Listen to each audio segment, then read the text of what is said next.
Hi hello welcome back to my channel. ఈరోజు నేను ఉల్లిపాయ కారం దోశ ఎలా చేసుకోవాలో చూపిస్తాను మీకు.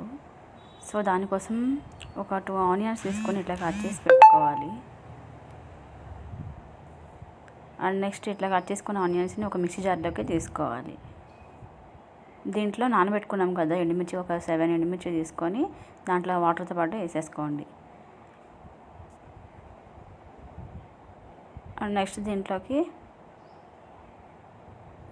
జీలకర్ర, వెల్లుల్లి 4 వెల్లుల్లి రెబ్బలు తీసుకోండి.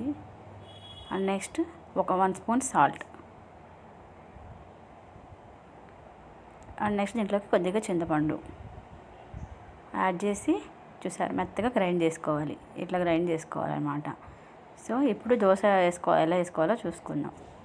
అండ్ ఇప్పుడు దోశ మంచిగా రావాలని ఒక టిప్ చెప్తానండి. ఇట్లా పెంక పెట్టుకున్న తర్వాత సాల్ట్ వేసి ఆనియన్తో మొత్తం ఇట్లా రబ్ చేసుకోవాలి. రబ్ చేసుకున్న తర్వాత మొత్తం అదంతా పక్కగా తీసేసి కొద్దిగా వాటర్ వేసి ఒక క్లాత్తో ఇట్లా మొత్తం క్లీన్ చేసుకోండి. సో ఇంకొంచెం ఆయిల్ అప్లై చేయాలి ఇట్లా గీజర్తో. ఇప్పుడు క్లాత్తో మంచిగా తుడిచేసుకోండి క్లీన్గా. సో మా దోశ అయితే చాలా మంచిగా వస్తుందండి. పెంకగా కత్తుకోకుండా వస్తుంది అనమాట. ఈ టిప్ ఫాలో అవ్వండి, చాలా బాగా వర్క్ చేస్తుంది. ఇప్పుడు దోశ వేసేసుకోవాలి.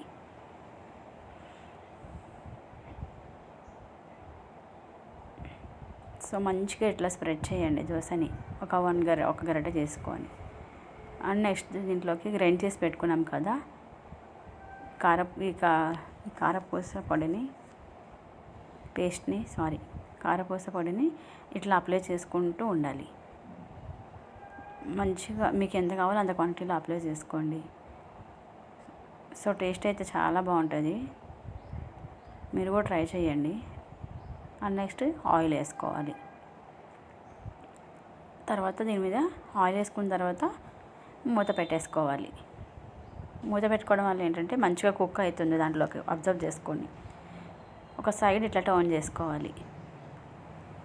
ఇంకొంచెం మంచిగా దోశ కాలిన తర్వాత ఇంకో సైడ్ టర్న్ చేసుకోవాలన్నమాట. చూసారా మంచిగా అయ్యింది కదా. ఇప్పుడు ఈ దోశని మనం ఒక ప్లేట్లోకి ట్రాన్స్ఫర్ చేసుకుంటాం. చట్నీ వేసుకొని తింటే సూపర్ ఉంటుందండి. సో మీరు కూడా ట్రై చేసి నా కమెంట్ సెక్షన్లో తప్పకుండా షేర్ చేయండి. ఓకేనా? వీడియో నచ్చినట్లయితే లైక్ చేయండి, షేర్ చేయండి.